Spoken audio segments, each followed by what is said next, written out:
Hello, learners. This is the system development life cycle, whereby the system development is a step-by-step process of turning an idea or program into a working computer system or software application that users can rely on. We have different characteristics of system development. These are the key features that describe the system development process, whereby we have the systematic, whereby we are following a step-by-step approach, which is in really the SDLC stages, or the system development life cycle. The second characteristic is the goal-oriented. Every step aims at solving a particular problem or fulfilling a user need. The third one is user-centered, whereby all the users are involved in planning, designing, testing, and implementation. Then we have the iterative, whereby we are going to improve. Improvements are made continuously based on the feedback.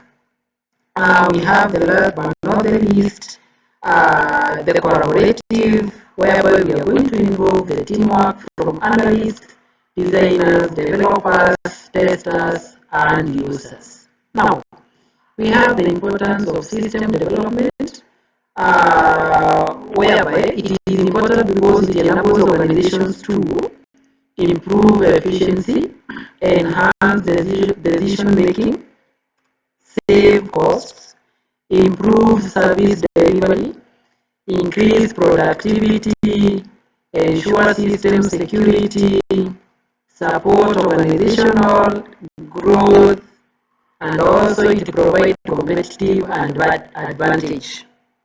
Now we have the different examples whereby now we are going to use the system development.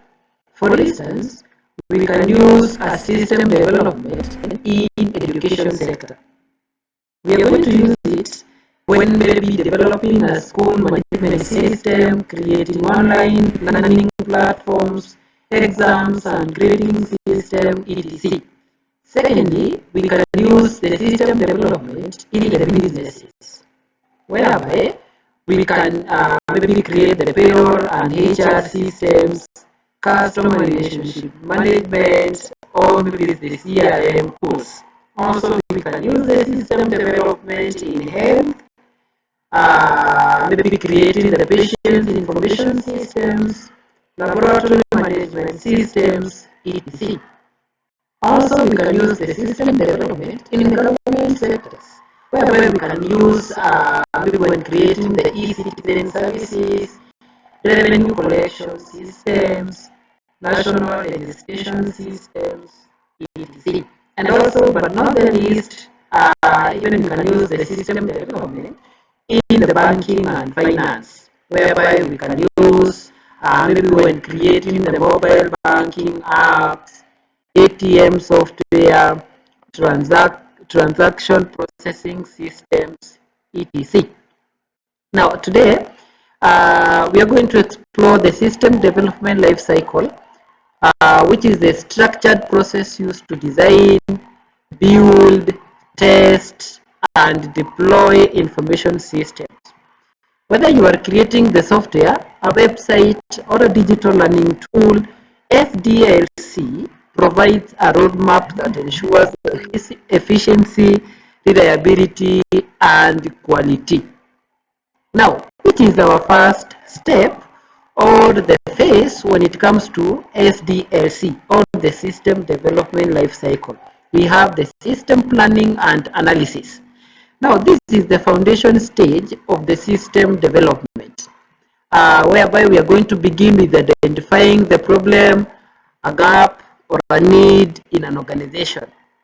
It involves feasibility analysis, like technical feasibility, whereby we are going to do with the technology, economic feasibility, whether we can be able maybe to afford it, operational feasibility, will people use it, etc.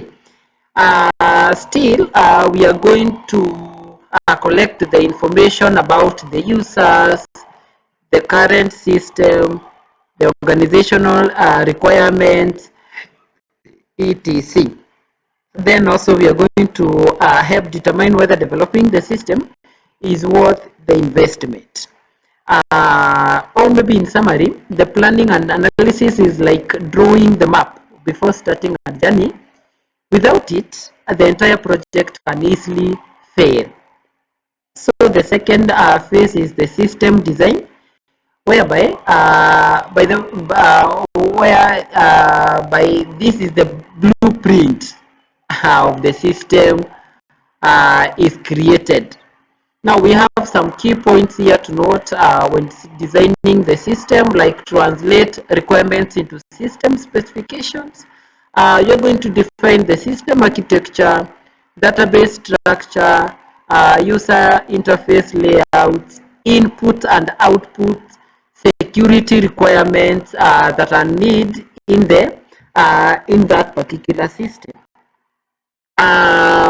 Now, here we're going to focus on how the final system will look and work, and that's why we are having those different parts like the system architecture, database structure, user interface layout, input and output, and about the security requirements. In summary, if planning tells us what we need, design tells us how we will build it, right?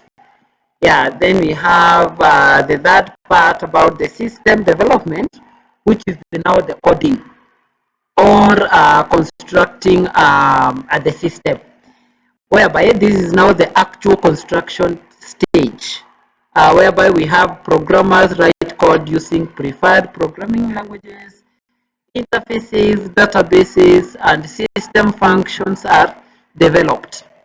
Then we have the system components begin to take shape and integrate from the design that now we have earlier. Then we prepare the documentation to guide the future maintenance. This is the heart of the project, where ideas finally turn into a working product. So to me, this is a very important phase whereby now we are developing, we are constructing, we are coding the system. And we are supposed to remember that for us now to develop this system, we are getting the blueprint, we are getting the structure or the design from the system design. To mean whatever now we are going to code or to develop, we are going to get it from the previous stage. Like for instance, if for the input you have designed that now maybe we are going to use this form to allow the input, you are going to create now the same input or the form that now you described before. Then we have the fourth part of the SDLC or the stage, which is the system testing and implementation. Now, before deployment, because now already we have the system, we have coded the system, but now before deployment or before implementation, now we have to test the system whether it's meeting the expectation or maybe meeting the objectives, whereby the testing ensures that the system works without errors. To mean in simple terms, we are trying now to remove the errors. Now we have different types of testing, like the unit testing, the integration testing, the user acceptance testing, etc. Now bugs or the errors are corrected in this stage. The system is installed and deployed for actual use. Now this is the implementation part, whereby we are going to install or deploy for actual use. Now the users later they are trained and supported during the transition, or maybe this kind of the changeover from the if maybe you are having the current system. The users they are trained now from using the current system to the new system. Testings, by the way, ensures the system is safe, stable, and ready to face the real world. Then finally, we have the system maintenance. Once the system is in operation, it must be maintained, whereby now we are going to rely on the system today, tomorrow, some few years to come, or maybe the entropy of that system. Now we have the key points that now you are supposed now to ensure that now they are working when it comes to system maintenance.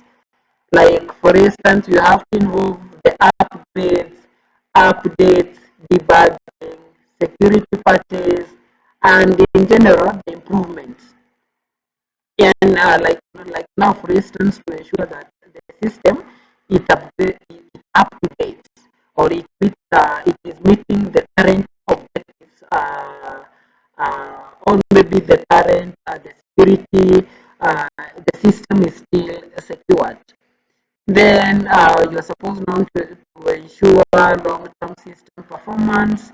The one I've said that now the system that now we have deployed or implemented, we have to ensure that it is not for today, it is for today, tomorrow, the day after tomorrow, henceforth. Then the system is supposed to react to new user needs and technological changes. Good. Then a system is never truly finished. Very important. Maintenance keeps it alive and relevant, because like now when it comes to technological changes, we are advancing in the technology view. So to mean we have to keep on updating our system according to the technology we have, maybe the user needs that now we have at the current point, or maybe the position. The system development life cycle provides a structured path from idea to reality.